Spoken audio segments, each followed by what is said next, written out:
એક પ્રયોગ કરી પ્રયોગમાં કેવું કે એક હાથ ટૂંકો થઈ જાય એવું જોઈએ. હાલો પ્રણવ, ડાબો હાથ ઊંચો કર. બસ હવે જમણા હાથે એની કોણીને દબાવ, થોડું વધારે પ્રેસથી દબાવ. હવે પાછો હતો એની પોઝિશનમાં બે હાથ દિવાલ બાજુ રાખ. શું થયું? અડી ગયો, ટૂંકો થઈ ગયો. થાય એવું હકીકતે? થાય ના.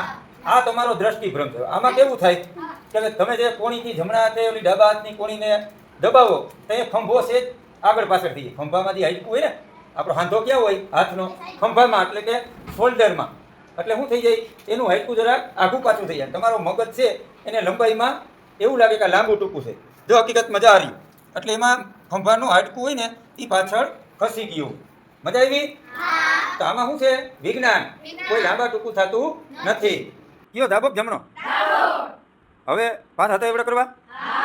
હાલો ઝટકા મારો બે હાથમાં. હવે થઈ ગયા?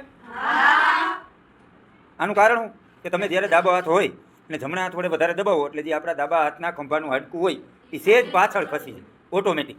એટલે તમને ડાબો હાથ સેજ નાનો લાગે. જે ઝટકો મારો એટલે એ ખંભાનું જે હાડકું હોય કે જે સાંધો એ મૂળ સ્થિતિમાં આવી જાય. એટલે પાછો આપણે હાથ હતા એ હરખે ને હરખા લાગેલા. આમાં કોઈ જાદુ નથી.